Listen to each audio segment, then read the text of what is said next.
Well, the fireworks are back in St. Paul. It's always one of my absolute favorites. Alyssa and I actually booked a hotel in St. Paul one year to watch the fireworks at the state capitol. It was pretty neat. But St. Paul canceled their fireworks, budget cut, that sort of deal. And it took a community group to step up and say, we got to bring it back. Ken Schaefer is the Rotary Club president in St. Paul. He's with us on the John Schuster Coldwell Banker hotline because if it wasn't for the St. Paul Rotary, there may have never been fireworks in St. Paul again, Ken. Congratulations on getting it back. Thank you. Tell me, why don't you give me the story? Because you guys raised this money in sort of an astonishing speed. When did you get the idea to say, I think we could get this thing going again? Yeah, that's a really good question. We had been kicking around some ideas, maybe more forcefully in the last year, just to raise our profile. We do a lot of good work here in the Twin Cities as well with Rotary International around the world.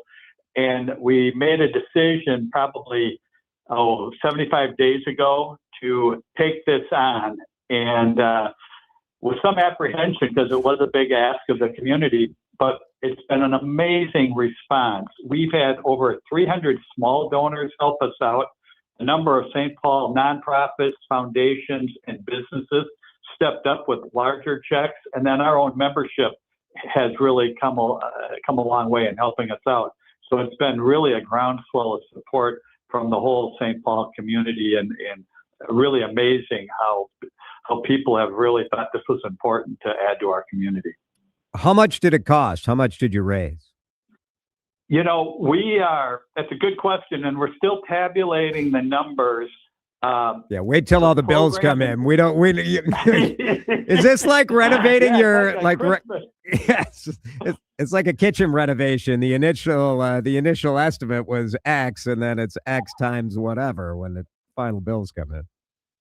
It's sort of like watching your credit card bill come in January after Christmas. So, the program will cost about $100,000 when you get all done with it. The fireworks are actually they're a big component, but not the only component. We've got to work with the city on some police officers. I just got off the phone with one of my colleagues, and we have to get insurance for an event like this, and then there's just 100 other little things that we've been putting together. So it's a little bit of an undertaking, but we're going to be a lot smarter when we do this again next year. Well, sure, yeah. All the permits you need, the security you need. There is going to be a free pre-fireworks concert at the Cathedral too, right? Yes, there'll be a full program. We've got a concert, including the no cabin choir. Apparently, a number of choir people aren't going up north, and so they're going to come sing with us. We've got the mayor speaking.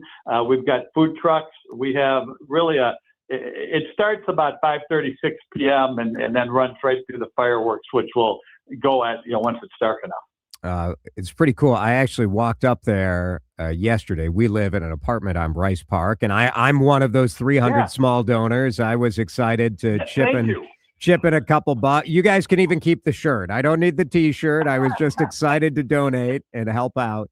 But I just think this year, look, this is America's 250th birthday. It's embarrassing that the capital city of the great state of Minnesota was pretty much sitting on our thumbs about this thing. Yeah, and that was one of the motivations to take this on an aggressive time schedule. Was it is the 250th anniversary of our country, and we thought that would be a fitting time to restart fireworks here in St. Paul. I have to say, I'm impressed that you got it done. Like, I just know, navigating the bureaucracy and the insurance, and you have to get a certain number of law enforcement, because who knows, how many people are going to show up. I suspect it's going to be, the view up there is going to be fantastic up on Cathedral Hill, and you'll be able to see this from all over the city too, which should be great. I was going to say, if you can see the cathedral, you can see the fireworks. It's visible from most of St. Paul, not all of St. Paul, but you can sit in your backyard, but I strongly recommend you come down to the Cathedral. There's 3 park areas that are really good for viewing. And then there's down below the Cathedral. You actually have a really good view of the fireworks from the state capitol grounds. It's a little further away, but you should be able to see them from there. So we'll have a little bit of a repeat of what we used to do a number of years ago at the state capitol. Yeah, that's one of my favorite memories when Alyssa and I stayed, I think, at the Intercontinental and walked up the street to see the fireworks over the Capitol. There is a patriotism, I think, that is stirring in most of us, but sometimes it needs to be unlocked. And something like this, and like this particular 4th of July, I don't know. I'm optimistic that people can maybe find that once again. You know, Ken? Yeah, no, and I agree. And I think 4th of July is traditionally been a really kind of a community celebration day. People have family picnics or friends over or whatever, but it's really a day for people to come together to celebrate, but to have some fun and then, cap it off with, in our case, I believe a world-class fireworks event. We are synchronizing through WDGI radio, so we'll have a whole music program synced into the fireworks, and it should be just a bang-up day for everyone involved. The other side benefit of this may be that, when you don't have an official city display, you probably have more people in their neighborhoods kind of launching off stuff.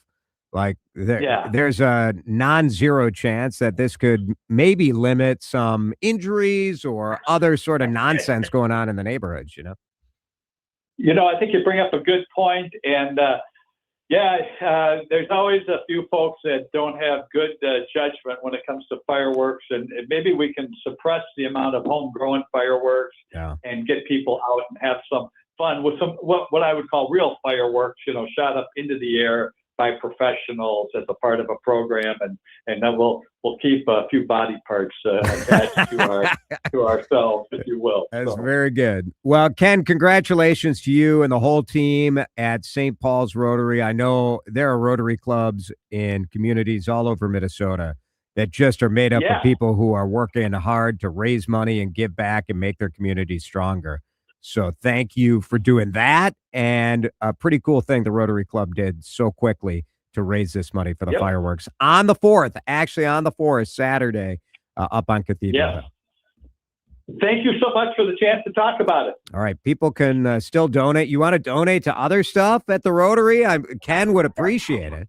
You go to St. Paul Rotary. We take donations for lots of good causes, but on our website, just Google Rotary Club of St. Paul. There's a variety of ways to donate, and we're taking donations, and we've gotten such a good response that we should be in a position to continue this going forward. So 2027, 251 will be there. Awesome.